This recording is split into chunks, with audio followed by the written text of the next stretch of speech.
നമ്മളേക്കല്ലടാ അത് വിട്ടേക്ക്.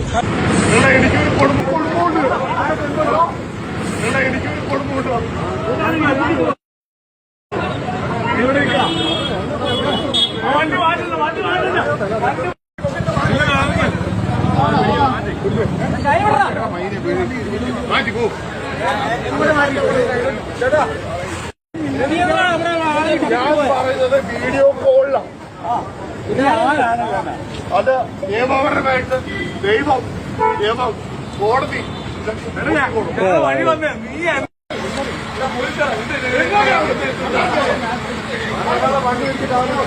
ഇപ്പോൾ സോഷ്യൽ മീഡിയയിൽ മുഴുവനും നിറഞ്ഞു നിൽക്കുന്ന സിദ്ധാർത്ഥിന്റെ വീഡിയോ ആണ് കേട്ടോ നമ്മളിപ്പോൾ കണ്ടത്. സിദ്ധാർത്ഥ് കുടിച്ച് വണ്ടി ഓടിച്ചിട്ടാണ് ഈ ഒരു പ്രശ്നങ്ങളെല്ലാം ഉണ്ടാക്കിയത് എന്നാണ് സോഷ്യൽ മീഡിയ നിറഞ്ഞിരിക്കുന്നത്. യഥാർത്ഥത്തിൽ സിദ്ധാർത്ഥ് കുടിച്ചിട്ടുണ്ടായിരുന്നോ? സിദ്ധാർത്ഥ് ആരാന്ന് നമുക്ക് അറിയാമായിരിക്കും. അറിയാത്തവർക്ക് വേണ്ടിയിട്ട് പറയാം. ഉപ്പുമുളകിലെ താരം, അതുപോലെ കുറച്ചും കൂടിയും കൂടുതൽ ഉപ്പുമുളകിനേക്കാൾ കുറച്ചുകൂടി കൂടുതൽ തട്ടിമുട്ടിയിലെ മെയിൻ ആളായിരുന്നു സിദ്ധാർത്ഥ്. അതുകൊണ്ട് തന്നെ എല്ലാവർക്കും സിദ്ധാർത്ഥിൻ്റെ സഹോദരിയെ അറിയാമായിരിക്കും. എന്നാൽ കഴിഞ്ഞ ദിവസം രാത്രിയാണ് ഈ ഒരു സംഭവം നടന്നത്. തുടക്കത്തിൽ നിങ്ങൾ കണ്ടില്ലേ, ഒരാൾ സിദ്ധാർത്ഥിൻ്റെ കഴുത്തിൽ വലിഞ്ഞു കെട്ടുന്ന ഒരു രംഗം കണ്ടായിരുന്നു. അത് നമുക്കൊന്നുകൂടി കാണാം.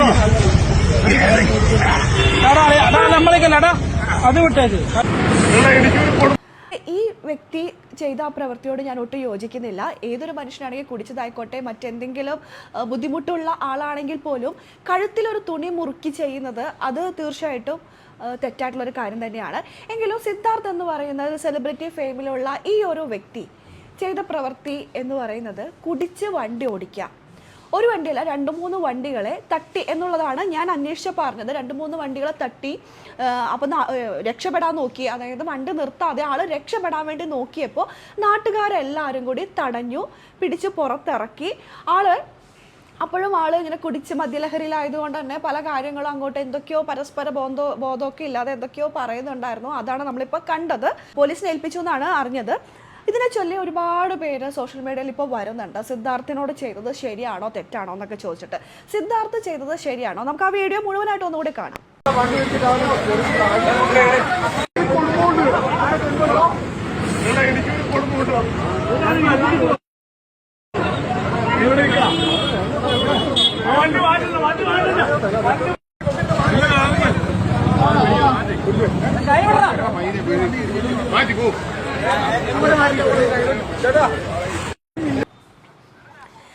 ദൈവം, കോടതി, വീഡിയോ കോള്, ഞാൻ പറഞ്ഞു എന്നൊക്കെ പറഞ്ഞുകൊണ്ട് പ്രാർത്ഥനയോ എന്തൊക്കെയോ ആൾ അവിടെ ചെയ്യുന്നുണ്ട്. കുടിച്ച് മദ്യലഹരിയിൽ ഒരു ബോധവും ഇല്ലാതെയാണ് ആൾ അവിടെ കിടന്ന് പറയുന്നത്. നാട്ടുകാരെല്ലാം കാല് രണ്ടും കൂടി കൂട്ടി കെട്ടി വെച്ചിട്ടുണ്ട്, ഒരു തുണി വെച്ചിട്ട് പിടിച്ച് പൊക്കുന്നുണ്ട്. എല്ലാവർക്കും പൊക്കാൻ പറ്റുന്നില്ല. ഈ സമയത്തും ആൾ എന്നൊന്നും ചെയ്യല്ലേ എന്ന് പറഞ്ഞിട്ട് എല്ലാട്ടോ കരയുന്നത്. ദൈവം, കോടതി, നിയമം എന്നൊക്കെ പറഞ്ഞ് പ്രാർത്ഥന ഭജനയൊക്കെയാണ്. കുടിച്ച് ബോധമില്ല എന്നുള്ള കാര്യത്തിൽ യാതൊരു സംശയമില്ല. നിങ്ങൾക്ക് ആർക്കെങ്കിലും സംശയമുണ്ടോ വീഡിയോ കണ്ടിട്ട്? ഒട്ടും ബോധമില്ലാണ്ടാണ്. അപ്പോൾ ഇങ്ങനെയുള്ള ഒരു വ്യക്തി വണ്ടി ഓടിച്ചുകൊണ്ട് പോകുമ്പോൾ ഇൻ കേസ് ഇപ്പോൾ ഒരു വണ്ടി മുട്ടുകയാണ് ചെയ്തത്, മുട്ടി ആ വണ്ടിക്ക് അപകടം പറ്റിയിട്ടുണ്ടാവും. അതിൻ്റെ എന്തെങ്കിലും പരിഹാരങ്ങൾ വേണമെങ്കിൽ സിദ്ധാർത്ഥിൻ്റെ ഫാമിലിയിൽ നിന്നോ സിദ്ധാർത്ഥിൻ്റെ കയ്യിൽ നിന്ന് വാങ്ങിയാൽ തീരും. ഒരു പക്ഷേ ഒരു ജീവനാണ് നഷ്ടപ്പെട്ടതെന്നുണ്ടെങ്കിലോ ഇവരെ കൊണ്ട് കൂട്ടിയാൽ കൂടുമോ? ഇവരൊക്കെ തിരിച്ചു കൊടുക്കാൻ പറ്റുമോ? അല്ലെങ്കിൽ ആക്സിഡൻറ്റ് വലിയ രീതിയിൽ സംഭവിച്ചിട്ട് ഈ മദ്യലഹരിയിൽ വണ്ടി ഓടിച്ച് ആക്സിഡൻറ്റ് സംഭവിച്ച് ഒരാളുടെ അല്ലെങ്കിൽ എന്ന് കടന്നു പോകുന്ന രീതിയിലോ അല്ലെങ്കിൽ കയ്യോ കാലോ പോവുകയോ അങ്ങനെ എന്തെങ്കിലും സംഭവിച്ചിരുന്നെങ്കിലോ? ഇപ്പോൾ ഞാൻ വേറൊരു വീഡിയോ കൂടി കണ്ടു. ഇത് ഞാൻ കൂടുതൽ ഈ ഒരു വീഡിയോട്ട് വരാനുള്ള കാരണം ഞാനിത് കണ്ടു. ഓക്കെ, എന്താ ഈ പയ്യന് ഇങ്ങനെ എന്നുള്ളൊരു രീതിയിലാണ് അത് കണ്ടത്. അത് കഴിഞ്ഞിട്ടാണ് ഇതൊരു സെലിബ്രിറ്റി ആയതുകൊണ്ടാണ് നമ്മൾ ജനങ്ങൾ ഇത്രമാത്രം ഇതിനെ റിയാക്ട് ചെയ്യുന്നത് എന്ന് പറഞ്ഞുകൊണ്ട് കുറച്ച് സെലിബ്രിറ്റീസ് സോഷ്യൽ മീഡിയയിൽ വന്നു. ജനങ്ങൾ കൈകാര്യം ചെയ്തു, ജനങ്ങൾ നിയമം കയ്യിലെടുത്തു എന്നാണ് പറയുന്നത്. തീർച്ചയായിട്ടും ഞാൻ ആദ്യം തന്നെ പറഞ്ഞ പോലെ ഒരു ചേട്ടൻ അതിൻ്റെ ബാക്കിൽ കഴുത്തിങ്ങനെ കെട്ടുന്നുണ്ടായിരുന്നു. അത് തികച്ചും തെറ്റായിട്ടുള്ളൊരു കാര്യം തന്നെയാണ്. ആ വ്യക്തി അത് ചെയ്തിട്ടുണ്ടെങ്കിൽ, അത് മുറുകി പോയിട്ടുണ്ടെങ്കിൽ, അല്ലെങ്കിൽ മദ്യലഹരിയിൽ പിടിച്ചു വലിച്ച് അതൊന്ന് മുറുകി കഴിഞ്ഞിട്ടുണ്ടെങ്കിൽ ഇതേ സിദ്ധാർത്ഥ് ചെയ്ത അതിനേക്കാൾ മോശം പ്രവർത്തി തന്നെയാണ്. ഇങ്ങനെ മദ്യലഹരിയിൽ വണ്ടി ഓടിച്ചു പോയി ആർക്കെങ്കിലും എന്തെങ്കിലും അപകടം സംഭവിച്ചിരുന്നെങ്കിൽ, മരണം പോലെയുള്ള വലിയ അപകടം സംഭവിച്ചിട്ടുണ്ടെങ്കിൽ ഇവരൊക്കെ ഇങ്ങനെ പറയോ? എനിക്ക് എൻ്റെ ശ്രദ്ധയിൽപ്പെട്ടത് ഈ വ്യക്തിയെ നിങ്ങളെല്ലാവരും അറിയുമായിരിക്കാം. ഒരു വീഡിയോ കാണുകയുണ്ടായി. അതിനെ റിയാക്ട് ചെയ്തിട്ടാണ് ഞാൻ ഈ ഒരു വീഡിയോ ഇടുന്നത്. നടൻ സിദ്ധാർത്ഥ് കുടിച്ച് ലക്ക് കെട്ട് വാഹനം ഓടിച്ച് ഇടിച്ച് എന്തൊക്കെയോ പ്രശ്നങ്ങൾ ഉണ്ടാക്കി എന്ന് പറഞ്ഞിട്ട്. ആക്ച്വലി ഈ നടൻ സിദ്ധാർത്ഥ് ആരാണെന്ന് എനിക്കറിയില്ല. അയാൾ നടൻ തന്നെ. ഇതാരാണെന്ന് നിങ്ങൾക്ക് അറിയാമായിരിക്കുമല്ലോ അല്ലേ? അറിയാത്തവർക്ക് വേണ്ടിയിട്ട് പറയാം. അമയ ഇതിന് കൂടുതലായിട്ട് സീരിയലൊക്കെ അഭിനയിച്ചിട്ടുണ്ട്. കൂടുതലായിട്ട് നമ്മൾ അറിയുന്നത് ബിഗ് ബോസ് താരം, ഈ സീസൺ 7 ബിഗ് ബോസ് താരമായ ജിഷിൻ്റെ പാർട്ട്ണറാണ്. അപ്പോൾ ആളിപ്പോൾ സോഷ്യൽ മീഡിയയിൽ വന്ന് പറയുന്നത് സിദ്ധാർത്ഥിനെ നാട്ടുകാരെല്ലാവരും കൂടി അടിച്ചൊതുക്കി അല്ലെങ്കിൽ കെട്ടി നാട്ടുകാർ കൈവച്ചു എന്നുള്ളത് മാത്രമാണ് ആൾ അറിഞ്ഞിരിക്കുന്നത്. യഥാർത്ഥത്തിൽ സംഭവിച്ചത് എന്താണെന്ന് അറിയില്ല എന്നാണ് അമ്മയ്യ പറയുന്നത്. യഥാർത്ഥത്തിൽ സംഭവിച്ചത് വെള്ളമടിച്ച് സുഹൃത്തുക്കളുടെ ഒപ്പമാണെന്നാണ് ഞാൻ അന്വേഷിച്ച് പറഞ്ഞത്. രാത്രി വെള്ളമടിച്ച് വണ്ടി ഇടിച്ച്, ഒരു വണ്ടി എന്നല്ല 2-3 വണ്ടികൾ ഇടിച്ചിടിച്ചിട്ടു. ആള് നിർത്താതെ പോകുന്ന സമയത്ത് നാട്ടുകാരെല്ലാവരും കൂടി പിടിക്കുന്നതാണ്. എന്നാൽ മദ്യലഹരിയിൽ നാക്കുപോലും വഴങ്ങാത്തൊരവസ്ഥയിൽ സിദ്ധാർത്ഥ നിന്നപ്പോൾ നാട്ടുകാർ പിടിച്ചു കെട്ടുന്ന രംഗമാണ്. നടനാണോന്നും അറിയില്ല. ഉപ്പുമുളകും സീരിയലിലുള്ളൊരു നടനാണെന്ന് പറയപ്പെടുന്നു. നമ്മളൊരു ഹ്യൂമൻ ബീങ് ആയിട്ട് കൺസിഡർ ചെയ്യുമ്പോൾ അയാൾ ചെയ്തത് ഓൾറെഡി തെറ്റാണ്. മദ്യപിച്ച് വാഹനം കൊണ്ടിടിച്ചു അല്ലേ? അപ്പോൾ റിയാക്ട് ചെയ്യാൻ തോന്നിയത് എന്തുകൊണ്ടെന്ന് വെച്ച് കഴിഞ്ഞാൽ, കേരളത്തിൽ മദ്യപിച്ച് വാഹനം ഓടിച്ച ആദ്യത്തെ വ്യക്തിയല്ല ഇയാൾ. അങ്ങനെയാണെങ്കിൽ കേരള സർക്കാർ ഇതിന് ഉത്തരവാദിയാണ്. എന്തിന് കേരളത്തിൽ മദ്യം വിൽക്കുന്നു എന്നൊരു ചോദ്യം അവിടെ കിടക്കുന്നുണ്ട്. മദ്യം കുടിച്ചു കഴിഞ്ഞാൽ ഇങ്ങനെ ഉണ്ടാവും. അപ്പം അത് റെസ്ട്രിക്ട് ചെയ്യാതെ മദ്യം വിൽക്കുന്നുണ്ട്.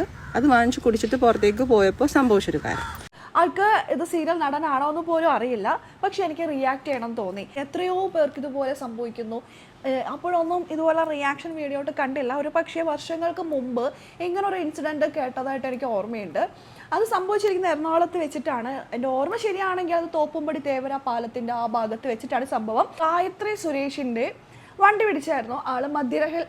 ആളുടെ കൂടെയുള്ളവരോ ആള് മദ്യലഹരിയിലായിരുന്നു എന്നുള്ള തരത്തിലായിരുന്നു അന്നത്തെ മാധ്യമങ്ങൾ നിറഞ്ഞു നിന്നത്. കൂടെ ഉണ്ടായിരുന്നത് ജിഷിൻ എന്ന് പറയുന്ന സീരിയൽ നടനാണെന്നും അന്നത്തെ മാധ്യമങ്ങളിലൊക്കെ ഉണ്ടായിരുന്നു. അന്നത്തെ സോഷ്യൽ മീഡിയയിലൊക്കെ നിറഞ്ഞു നിന്നിരുന്നു. ഗായത്രി സുരേഷ് എന്ന് പറയുന്ന നടി നിർത്താതെ പോയി, വെള്ളമടിച്ചിട്ട് നിർത്താതെ പോയെന്നും അതിൻ്റെ കൂടെ ആൺസുഹൃത്തായ സീരിയൽ നടൻ ജിഷിൻ ഉണ്ടായിരുന്നു എന്ന് പറഞ്ഞിട്ടുള്ള ഒരു വാർത്തയായിരുന്നു അന്ന് ഉണ്ടായിരുന്നത്. അതിനുശേഷം ജിഷൻ തന്നെ പറഞ്ഞു വന്നിട്ടുണ്ടായിരുന്നു, ജിഷൻ എന്ന് പറയുന്നത് ഞാനാണ്, പക്ഷെ ഞാനല്ലായിരുന്നു ആ വ്യക്തി, എന്നെ കൂടാതെ വേറെ ഏതെങ്കിലും ജിഷൻ എന്ന് പറയുന്ന നടനുണ്ടോ എന്നൊക്കെ ചോദിച്ചിട്ട് താരം അന്നാ സമയത്ത് ലൈവിൽ വന്നിട്ടുണ്ടായിരുന്നു. ഇപ്പോൾ ഇവരെ ഭാര്യയും ഭർത്താവും, അതായത് ജിഷിൻ്റെ വൈഫും കൂടി ഇപ്പോൾ ഇതാ സോഷ്യൽ മീഡിയയിൽ ഇതിന് റിയാക്ട് ചെയ്തുകൊണ്ട് വരുന്നുണ്ട്. ഇത് നടൻ ആരാണെന്ന് പോലും അറിയില്ല എന്നുള്ളത് ജിഷിൻ്റെ വൈഫ് ഓൾറെഡി പറഞ്ഞു കഴിഞ്ഞു. അതായത് ആരാണെന്ന് അറിയില്ല, എന്നിട്ടും ഇതൊക്കെ ഇപ്പോൾ ഇത്രത്തോളം റിയാക്ട് ചെയ്യുന്നത് കണ്ടിട്ട് നാട്ടുകാർ അന്ന് പെരുമാറിയതായിട്ടൊക്കെയാണ് അറിഞ്ഞത്. അപ്പോൾ അതുകൊണ്ടൊക്കെയാണോ ഇപ്പോൾ രണ്ടാളും കൂടി വന്നിരിക്കുന്ന, തനിക്ക് ഇങ്ങനെ ഒരു അനുഭവം പണ്ടുണ്ടായിട്ടുണ്ടല്ലോ, ഇപ്പോൾ മറ്റൊരാൾക്ക് അങ്ങനെ ഒരു അനുഭവം വന്നപ്പോൾ അത് റിയാക്ട് ചെയ്ത് വന്നതും ആവാം. അങ്ങനെയാണ് എനിക്കിത് കണ്ടപ്പോൾ തോന്നിയത് കേട്ടോ. എന്തായാലും എന്താണ് പറയുന്നത് ഒന്നുകൂടെ കേൾക്കാം. ഈ കഴുത്തിൽ കുരുക്കിട്ട് വലിച്ചില്ലേ, അവന് ക്രിമിനൽ കേസിന് അവൻ്റെ ഒക്കെ ഒരു മൈൻഡ് സെറ്റ് നോർമലായിട്ടിരിക്കുമ്പോൾ തന്നെ ഇതാണ്. അപ്പോൾ അവനൊക്കെ അബോധാവസ്ഥ. നമുക്ക് നിയമം കയ്യിലെടുക്കാനുള്ള റൈറ്റ്സ് ഇല്ല. എന്തെങ്കിലും പ്രശ്നം ഉള്ളതായിട്ട് നമുക്ക് തോന്നിക്കഴിഞ്ഞാൽ പോലീസിനെ വിളിക്കുക, അറിയിക്കുക, പോലീസ് പിടിച്ചോണ്ട് പോകും. പക്ഷെ അതിമദ്യലഹരിയിലാണെങ്കിൽ ആൾ ചിലപ്പോൾ നിന്നെന്ന് വരില്ല. അപ്പോൾ എന്ത് ചെയ്യും? കയ്യോ കാലോ കെട്ടിടേണ്ടി വരും. പക്ഷെ കഴുത്ത് കെട്ടാൻ പാടില്ല, പക്ഷെ കയ്യോ കാലോ കെട്ടിടേണ്ടി വരും. മദ്യലഹരിയിലാണ്, ബോധമില്ലാണ്ട് എന്തൊക്കെയോ കാട്ടിക്കൂട്ടുന്നുണ്ട്, നമ്മളിപ്പോൾ വീഡിയോ കണ്ടല്ലോ. അപ്പോൾ അങ്ങനെയുള്ള ഒരാളെ നമ്മൾ ഇങ്ങനെയല്ലേ കെട്ടിടാൻ പറ്റുള്ളൂ എന്ന് കരുതിക്കൊണ്ട് ഞാൻ എപ്പോഴും പറയുന്നു, കഴുത്തിൽ കെട്ടുന്നതോ അല്ലെങ്കിൽ ആ വ്യക്തിക്ക് ദേഹം വേദനിക്കുന്ന രീതിയിൽ ചെയ്യുന്നതോ ന്യായമായിട്ടുള്ളൊരു കാര്യമില്ല. പക്ഷെ കെട്ടിട്ടിട്ടേ പിടിച്ച് പോലീസിനെ ഏൽപ്പിക്കാൻ പറ്റുള്ളൂ. അങ്ങനത്തെ ഒരു അവസ്ഥയിലാണ് സിദ്ധാർത്ഥ അവിടെ ഉണ്ടായിരുന്നത്. കഴുത്തിൽ കുരുക്കിട്ടത് തെറ്റായിട്ടുള്ളൊരു കാര്യം തന്നെയാണ്. പക്ഷെ എന്തുകൊണ്ടാണ് അങ്ങനെ ഒരു സിറ്റുവേഷൻ ഉണ്ടായത്? കുടിച്ച് വെള്ളം ഓടിച്ചിട്ട് മറ്റുള്ള വണ്ടികൾ ഇടിച്ചിട്ട് മദ്യലഹരിയിലെ വെള്ളം അടിച്ച് ഓടിച്ചതല്ല തെറ്റ്. വെള്ളമടിക്കുന്നത് ഇപ്പോൾ വെള്ളമടിക്കും, അടിച്ചോളൂ, വല്ലയിടത്തും കിടക്കുക. എന്തിനാണ് ഈ വണ്ടി എടുത്തുകൊണ്ട് നാട്ടുകാരെ കൊല്ലാൻ വേണ്ടി ഇറങ്ങുന്നത്? നാട്ടുകാരെ കൊല്ലാൻ വേണ്ടി ഇറങ്ങുമ്പോൾ നാട്ടുകാർ റിയാക്ട് ചെയ്യും. കുടിച്ച് ബോധമില്ലാണ്ടാണ് ഈ ക്രൈം ചെയ്തിരിക്കുന്നത്. അയാൾ ഇടിച്ചിട്ടിട്ടുണ്ടെങ്കിൽ അത് അയാളുടെ അബോധാവസ്ഥയിലാണ്. ബോധമില്ലാണ്ട് നമുക്ക് എന്തും ചെയ്യാം കേട്ടോ. ബോധത്തോടുകൂടി ചെയ്യുമ്പോഴാണ് പ്രശ്നം. അബോധാവസ്ഥയിലാകാൻ കേരളത്തിൽ മദ്യം വിൽക്കാൻ ഒരു സഹായം നൽകുന്ന നമ്മുടെ ഗവൺമെന്റ് വരെ അതിന് ഉത്തരവാദിയായിട്ട് വരുന്നുണ്ട് അങ്ങനെ നോക്കുമ്പോൾ. പക്ഷെ പറഞ്ഞു വരുന്നത് ഗവൺമെന്റ് ആണ് ഈ ഒരു കുറ്റകൃത്യം ചെയ്യാനായിട്ട് പ്രോത്സാഹിപ്പിക്കുന്നതെന്നാണ് കേട്ടോ. പക്ഷെ ബോധത്തോടു കൂടി നിന്നവര് ചെയ്ത ക്രൈം എന്താ? അയാളുടെ കഴുത്തിൽ തുണി കൊണ്ട് വിരിഞ്ഞ് മുറുക്കുക. അത് ഏത് രീതിയിലാണ് അതിനെ ന്യായീകരിക്കപ്പെടേണ്ടതെന്നുള്ളത് മനസ്സിലായില്ല. കഴുത്തിൽ കുരുക്കിട്ടത് തെറ്റ് തന്നെയാണ്. അവിടെ ഉള്ളവർക്കൊക്കെ ബോധമുണ്ട്, സമ്മതിച്ചു. പക്ഷേ ബോധമില്ലാത്ത ഒരാളെ ഇത്രയും മദ്യലഹരിയിൽ അവിടെ കിടന്ന് പിച്ചും പെയ്യും പറയുന്ന ഒരാളെ പിടിച്ചു നിർത്താനായിട്ട് പറ്റുന്നില്ല. അപ്പോൾ അവരെന്തായാലും കൈ കെട്ടുകയൊക്കെ ചെയ്യും. കഴുത്തിൽ കെട്ടിയത് തെറ്റാണെന്ന് ഞാൻ ഇപ്പോഴും പറയുന്നു. ഗവൺമെൻറ് എന്തായാലും മദ്യം നിർത്താൻ പോകുന്നില്ല. ഇങ്ങനെ നമ്മൾ പറഞ്ഞിട്ടൊന്നും കാര്യമൊന്നുമില്ല. കുടിക്കുന്നവർ ഒരുപാടുണ്ട് നമ്മുടെ കേരളത്തിൽ. മാത്രമല്ല നമ്മുടെ ഗവൺമെൻറ് അത്യാവശ്യം നല്ല രീതിയിൽ ഫണ്ട് കിട്ടുന്നതും ഇന്നൊക്കെ തന്നെയാണ്. അതുകൊണ്ട് ബാറുകളൊന്നും അടച്ചിടാനോ അല്ലെങ്കിൽ ഇങ്ങനെ അതൊന്നും നിർത്താനൊന്നും പോകുന്നില്ല. ഇനിയിപ്പോൾ ചെയ്യാൻ പറ്റുന്നത് ഒന്നേ ഉള്ളൂ, മോട്ടോർ വെഹിക്കിൾ ഡിപ്പാർട്ട്മെൻറ്റിനെ എന്തെങ്കിലും ഇതിന് വേണ്ടിയിട്ട് ചെയ്യാൻ പറ്റുള്ളൂ. വെള്ളം അടിക്കുന്നവരാണോ നിങ്ങൾ? ലൈസൻസ് ഇല്ല, ലൈസൻസ് കൊടുക്കണ്ട. നമ്മൾ എടുക്കുന്നുണ്ട്, എടുക്കുന്നുണ്ട്, ഒരുപാട് വെരിഫിക്കേഷനൊക്കെ കഴിഞ്ഞിട്ടാണ് ഇപ്പോൾ ലൈസൻസ് കിട്ടുന്നത്. അങ്ങനെ ആകുമ്പോൾ വെള്ളം അടിക്കുന്നവരാണെങ്കിൽ അവർക്ക് ലൈസൻസ് കൊടുക്കണ്ടെന്നേ. അപ്പോൾ ഒരു വെള്ളം അടിക്കില്ല എന്നൊക്കെ പറഞ്ഞിട്ട് ലൈസൻസ് എടുക്കും. ഇൻ കേസ് ഇതേപോലെ ഒരു ആക്സിഡൻറ്റോ അല്ലെങ്കിൽ ഇതുപോലെ എന്തെങ്കിലും വെള്ളം അടിച്ചിട്ട് ഇവർ എവിടെയെങ്കിലും പ്രശ്നം ഉണ്ടാക്കുന്നത് കണ്ടിട്ടുണ്ടെങ്കിൽ അവരുടെ പോക്കറ്റ് ലൈസൻസ് ഉണ്ടെങ്കിൽ അത് അപ്പോൾ തന്നെ അത് ക്യാൻസൽ ചെയ്യണം. അങ്ങനത്തെ ഉള്ള കാര്യങ്ങളൊക്കെ ചെയ്യുക. അല്ലാതെ മദ്യം നിർത്താൻ ഗവൺമെൻറ്റിനോട് പറഞ്ഞിട്ട് കാര്യമില്ല. ഇപ്പോൾ ജിഷിനും ഇത് പറഞ്ഞുകൊണ്ട് വന്നിട്ടുണ്ട് കേട്ടോ. ജിഷിന് ഞാൻ എന്താണ് പറയാനുള്ളതെന്ന് കൂടി നമുക്കൊന്ന് കേൾക്കാം. നമ്മുടെ ഒരു സഹപ്രവർത്തകൻ സിദ്ധാർത്ഥ് മദ്യപിച്ചിട്ട് വണ്ടി ഓടിച്ചിട്ട് ഒരാളെ ആ വണ്ടി തട്ടി. അതിന്റെ വീഡിയോ ആയിരുന്നു നിങ്ങൾ ഇത്രയും നേരം കണ്ടോണ്ടിരുന്നത്. പക്ഷെ ഇതല്ല, ഇതിനെ ഞാൻ ലഘൂകരിക്കുകയല്ല ചെയ്തത്. ഇതിൽ ഈ നാട്ടുകാർ ചെയ്ത ഒരു പ്രവൃത്തി അതാണ് ഭയങ്കര ഭീകരമായിട്ട് എനിക്ക് തോന്നുന്നത്. ഇവര് ചെയ്ത ഒരു ക്രിമിനൽ ആക്ടിവിറ്റി എന്ന് വെച്ച് കഴിഞ്ഞാൽ ഒരാൾ വണ്ടി തട്ടി എന്നാൽ പിന്നെ ഇയാളെ പിടിച്ച് പോലീസിൽ ഏൽപ്പിക്കുക. ഇതല്ല വേണ്ട. അയാൾ മദ്യപിച്ചു, എന്താ ചെയ്യേണ്ടത്? ഇവന്റെ കഴുത്ത് പിടിച്ച് ഞെരിച്ച് റോഡിലൊക്കെ ഇട്ടിട്ട് ചവിട്ട്. ജിഷിന് ആളെ അറിയാം, വൈഫിനെ അറിയില്ലായിരിക്കും കേട്ടോ. ജിഷിൻ പറയുന്നുണ്ട് തന്റെ സഹപ്രവർത്തനം നാട്ടുകാരെല്ലാവരും കൂടി വളഞ്ഞിട്ട് ആക്രമിക്കുന്നത്. നാട്ടുകാരെല്ലാവരും കൂടി വളഞ്ഞിട്ട് വെറുതെ ആക്രമിച്ചതല്ല, കുടിച്ച് ലക്കില്ലാതെ മറ്റു വാഹനങ്ങളിൽ ഇടിച്ചിട്ട് വണ്ടി നിർത്താതെ പോയതുകൊണ്ട് സംഭവിച്ചതാണ് ഈ ഒരു സംഭവങ്ങൾ. പക്ഷേ നാട്ടുകാർ ചെയ്ത കഴുത്തിന് കുരുക്കിട്ടത് തെറ്റ് തന്നെയാണ് എന്ന് കരുതിക്കൊണ്ട് ഈ ഒരു ആ വ്യക്തി കുടിച്ചത് ന്യായീകരിക്കാനായിട്ട് ഇവരെ കൊണ്ട് പറ്റില്ല. ഇൻ കേസ് ആ വണ്ടിയിലുള്ള ആർക്കെങ്കിലും മരണം പോലെയുള്ള അങ്ങനെ വലിയൊരു അപകടങ്ങൾ സംഭവിച്ചിരുന്നെങ്കിലോ, ഈ മദ്യലഹരി കുടിക്കുന്നുണ്ടെങ്കിൽ ഒന്നില്ലെങ്കിൽ വണ്ടി എടുത്തുകൊണ്ട് പുറത്തോട്ട് പോവാതിരിക്കുക, വീട്ടിൽ തന്നെ കുടിക്കുക, അല്ലെങ്കിൽ എവിടെയാണോ കുടിച്ചത് അവിടെ തന്നെ കിടക്കുക. മദ്യലഹരി മാറിയതിനു ശേഷം മാത്രം വണ്ടി എടുത്തിട്ട് പുറത്തേക്ക് പോവുക. എന്തിനാ നാട്ടുകാരെ കൊല്ലാൻ വേണ്ടിയിട്ട് വണ്ടി എടുത്ത് ഇറങ്ങുന്നേ? ജിഷിനും ജിഷിൻ്റെ വൈഫൊക്കെ ഇപ്പോൾ ഇതിനെ റിയാക്ട് ചെയ്തുകൊണ്ട് വന്നിട്ടുണ്ട്. എനിക്ക് തോന്നുന്നു ഞാൻ നേരത്തെ പറഞ്ഞ ഒരു സംഭവമില്ലേ, അതിൻ്റെ വീഡിയോ നമുക്ക് കണ്ടുനോക്കാം. നടിയല്ലേ നീ? നടിയല്ലേടി?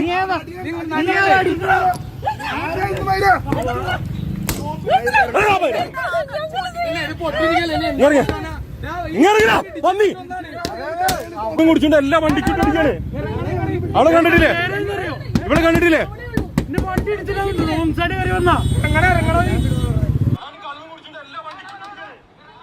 മൂന്നാല് വണ്ടിയെ ഇടിച്ചിട്ട് ഇതേപോലെ തന്നെ സംഭവമാണ് നടത്തിയിരിക്കുന്നത്. നടിയും നടനുമാണ്, സീരിയൽ നടനും നടിയുമാണ് ഉള്ളത്. നടൻ പുറത്തിറക്കി ഇറങ്ങിയിട്ടില്ല, എന്തൊക്കെ അതിൻ്റെ ഉള്ളിൽ കിടന്ന് പറയുന്നുണ്ട്. ഒരു പതിഞ്ഞ സൗണ്ടാണ്, ക്യാമറയിൽ ആൾ പതിഞ്ഞിട്ടില്ല ശരിക്കും. അതുകൊണ്ട് രക്ഷപ്പെട്ടു പലരും.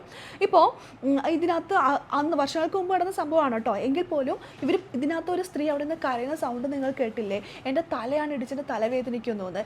ഇതേപോലെ തന്നെ സംഭവിക്കും വെള്ളമടിച്ച് വണ്ടി ഓടിച്ചിട്ടുണ്ടെങ്കിൽ. ഇപ്പോൾ ജിഷിനും ജിഷിൻ്റെ വൈഫും ഇതൊക്കെ റിയാക്ട് ചെയ്തുകൊണ്ട് വരുമ്പോൾ ഒരു പക്ഷേ ഇതിന് 3 വർഷങ്ങൾക്ക് മുമ്പ് ഇവർക്ക് നേരിട്ടിട്ടുള്ള സംഭവമാണെന്ന് നമുക്ക് ബലമായി വണ്ടി മാറ്റി. ഞാൻ വാട്ടം കയറാൻ വേണ്ടി പോയതല്ലേ കോപ്പ്.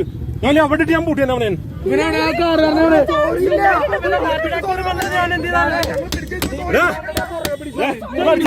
പെങ്ങളെ സോറി അല്ല ഇതിൽ പറയേണ്ടത്. ഒരാളിപ്പോ മരിച്ചെങ്കിലും സത്യം പറയട്ടെ, എന്റെ പേര് പറയണ്ട കേട്ടാ. ഇതൊക്കെ സർവ്വസാധാരണമായിട്ട് നടക്കുന്ന ഒരു സംഭവമാണ്. ഇതിപ്പോൾ ഇവർ വലിയ സെലിബ്രിറ്റികൾ ആയതുകൊണ്ടാണ് ഇങ്ങനെ പ്രശ്നങ്ങൾ കൂടുതലായിട്ട് വൈറലായതും സോഷ്യൽ മീഡിയയിലൊക്കെ ചർച്ചയായതും ഇവരെ പോലെയുള്ളവർ റിയാക്ട് ചെയ്തുകൊണ്ട് വരുന്നത്. പിന്നെ ഒരു കാര്യം മനസ്സിലാക്കുക, ഒരു ജീവൻ എന്ന് പറയുന്നത് സാധാരണക്കാരുടെ ആണെങ്കിലും സെലിബ്രിറ്റീസിൻ്റെ ആണെങ്കിലും അവരുടെ വീട്ടുകാരെ സംബന്ധിച്ച് അല്ലെങ്കിൽ അവരുടെ ഉറ്റവരെ സംബന്ധിച്ച് അത് വലിയൊരു കാര്യമാണ്. അത് മനസ്സിലാക്കിക്കൊണ്ട് മാത്രം ഈ സെലിബ്രിറ്റികളാണെങ്കിലും സാധാരണക്കാരാണെങ്കിലും വെള്ളം അടിച്ചുകൊണ്ട് വണ്ടി എടുത്തുകൊണ്ട് ഇറങ്ങാം. എനിക്ക് പറയാനുള്ളത് ഗവൺമെൻറ് വെള്ളം അല്ലെങ്കിൽ എന്താ പറയുക ബീവറേജ് നിർത്തണം എന്നുള്ളതൊന്നുമല്ല. എനിക്ക് പറയാനുള്ളത് വെള്ളമടിച്ചിട്ട് വാഹനം ഓടിക്കുന്നവരുടെ ലൈസൻസ് കട്ടാക്കുക. അതാണ് നമുക്കിതിനകത്ത് ചെയ്യാൻ പറ്റുള്ളൂ.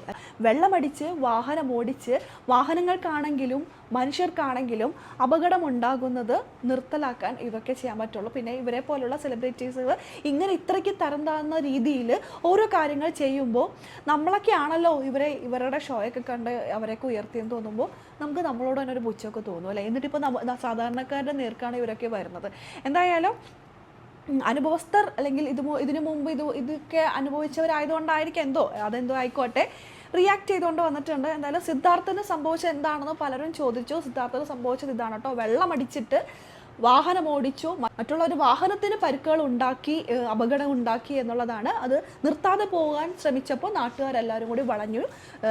മദ്യലഹരിയിലായതുകൊണ്ട് ഓടിപ്പോവാനൊക്കെ ശ്രമിച്ചപ്പോൾ കയ്യും കാലൊക്കെ കെട്ടി. അതിൽ 1-2 ജനങ്ങൾ, എല്ലാവരും ഒരേ സ്വഭാവക്കാരായിരിക്കില്ലല്ലോ, കുറച്ച് പേര് കഴുത്തും കെട്ടി അങ്ങനെയുള്ള സംഭവങ്ങളൊക്കെ ഉണ്ടായി. ഇത് ഇപ്പോൾ സോഷ്യൽ മീഡിയ നിറഞ്ഞിരിക്കുന്നത്. ഇതാണ് സിദ്ധാർത്ഥന് സംഭവിച്ചിരിക്കുന്നത്. എന്താണെങ്കിലും ഇപ്പോൾ സിദ്ധാർത്ഥ് അറസ്റ്റ് ചെയ്തിരിക്കുകയാണ്, പോലീസ് കസ്റ്റഡിയിലാണെന്നുള്ളതാണ് അറിയാൻ സാധിച്ചിരിക്കുന്നത്. ഇനിയെങ്കിലും വെള്ളമടിക്കുന്നവർ വെള്ളമടിക്കണ്ട എന്ന് നിങ്ങളോട് പറയാൻ പറ്റില്ല. വെള്ളമടിക്കുകയാണെങ്കിൽ വെള്ളമടിച്ചിട്ട് വീട്ടിൽ കിടക്കുക. ഇപ്പോൾ ക്രിസ്മസ് ന്യൂ ഇയർ ഒക്കെ വരാൻ പോവാണ്. അപ്പോൾ വെള്ളമടിക്കണം എന്നൊക്കെ ആഗ്രഹമുള്ളവർ വെള്ളമടിച്ചിട്ട് വീട്ടിൽ കിടക്കുക, വണ്ടി എടുത്ത് നാട്ടുകാരുടെ നെഞ്ചത്തേക്ക് വന്ന് അവരെ കൊല്ലാതിരിക്കുക.